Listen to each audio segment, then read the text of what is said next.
गुरुदेव भगवान की जय। प्यारे कृष्ण कन्हैया लाल की जय।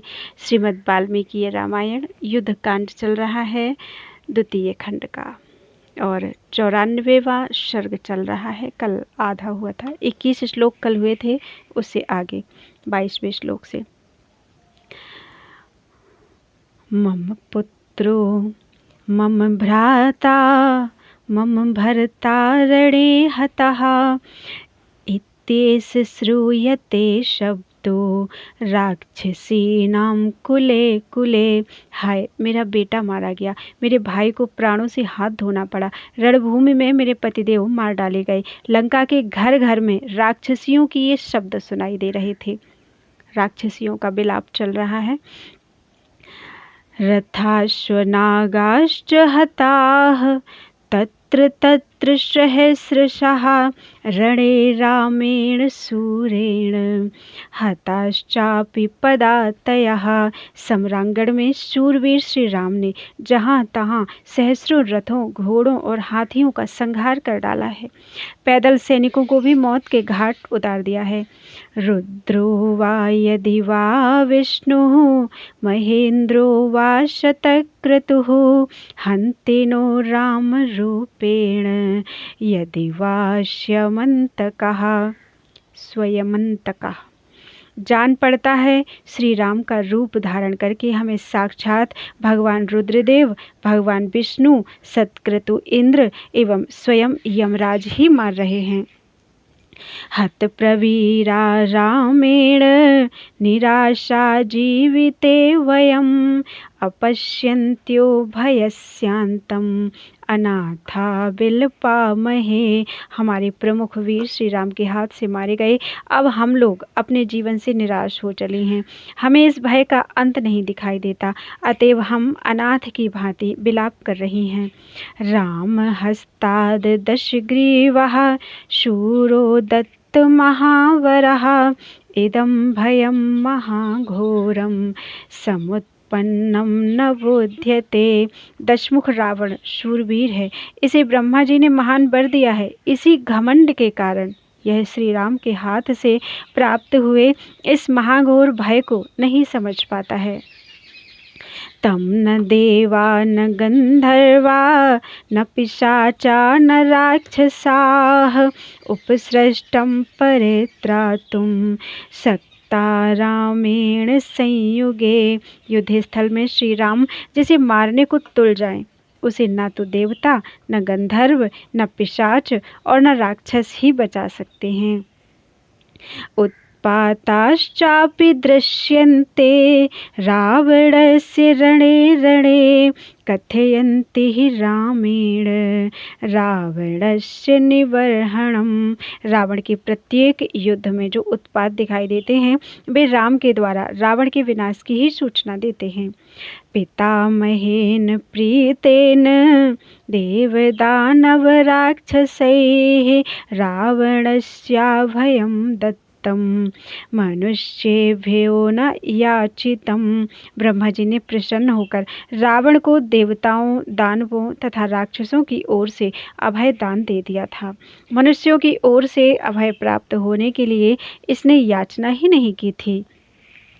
तदिदं मानुषं मन्ये प्राप्तं निसंशयं भयं जीवितान्तकरं घोरं रक्षसां रावणस्य च। अतः मुझे ऐसा जान पड़ता है कि यह निसंदेह मनुष्यों की ओर से ही घोर भय प्राप्त हुआ है, जो राक्षसों तथा रावण के यौवन का अंत कर देने वाला है। पीड्यमानास्तु बलिना वरदानेन रक्षसा दीप्तैस्तपोभिर्विबुधाः पितामहं पूजयन्। बलवान राक्षस रावण ने अपनी उद्दीप्त तपस्या तथा वरदान के प्रभाव से जब देवताओं को पीड़ा दी, तब उन्होंने पितामह ब्रह्मा जी की आराधना की। देवतानां हितार्थाय महात्मा वै पितामहः उवाच देवतास्तुष्ट इदं सर्वा महद्वचः। इससे महात्मा ब्रह्मा जी संतुष्ट हुए और उन्होंने देवताओं के हित के लिए उन सब से यह महत्वपूर्ण बात कही। अद्य प्रभृति लोकान् स्त्रीन् सर्वे दानव राक्षसाः भयेन प्रभृता नित्यं विचरिष्यन्ति शाश्वतम्। आज से समस्त दानव तथा राक्षस भय से युक्त होकर ही नित्य निरंतर तीनों लोकों में विचरण करेंगे।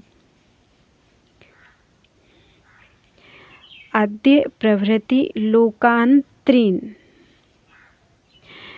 दैवतैस्तु समागम्य सर्वैश्चन्द्रपुरोगमैः वृषध्वजस्त्रिपुरः महादेवः प्रतोषितः। तत्पश्चात इंद्र आदि संपूर्ण देवताओं ने मिलकर त्रिपुर नाशक वृषभध्वज महादेव जी को संतुष्ट किया। प्रसन्नस्तु महादेवो देवानेतद्वचो ब्रवीत् उत्पतस्यन्ति हितार्थं वो नारी रक्षः क्षयावह। संतुष्ट होने पर महादेव जी ने देवताओं से कहा, तुम लोगों के हित के लिए एक दिव्य नारी का आविर्भाव होगा जो समस्त राक्षसों के विनाश में कारण होगी। ऐसा देवैः प्रयुक्ता तु क्षुध यथा दानवान् पुरा भक्षयिष्यन्ति नः सर्वान् राक्षसघ्नि सरावणान्। जैसे पूर्व कल्प में देवताओं द्वारा प्रयुक्त हुई क्षुधा ने दानवों का भक्षण किया था, उसी प्रकार यह निशाचर नासिनी सीता रावण सहित हम सब लोगों को खा जाएगी। रावणस्यापनीतेन दुर्विनीतस्य दुर्मतेः अयं निष्ठानको घोरः शोकेन समभिप्लुतः।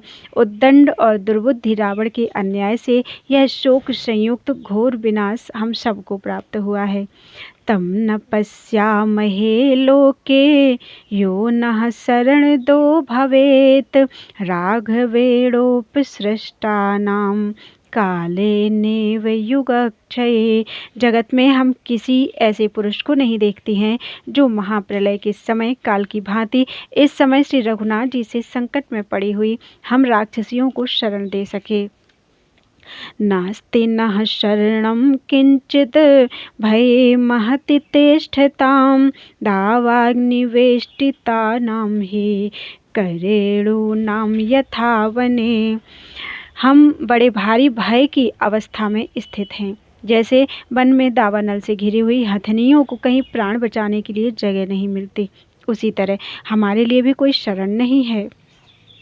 प्राप्त कालं कृतं तेन पौलस्त्येन महात्मना यत एव भयं दृष्टं तमेव शरणं गतः। महात्मा पुलस्त्य नंदन विभीषण ने समयोचित कार्य किया है। उन्हें जिनसे भय दिखाई दिया उन्हीं की शरण में वे चले गए।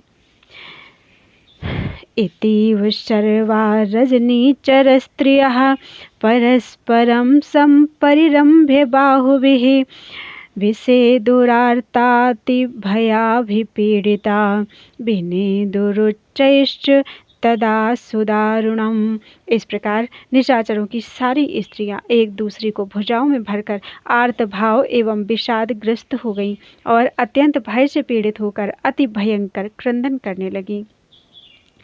इत्यार्षे श्रीमद् रामायणे वाल्मीकि आदिकाव्ये युद्धकांडे 94तमः सर्गः। इस प्रकार श्री वाल्मीकि निर्मित आज रामायण आदि काव्य के युद्धकांड में 94वां सर्ग पूरा हुआ। इसमें 41 श्लोक थे। बोलो वृंदावन बिहारी लाल की जय।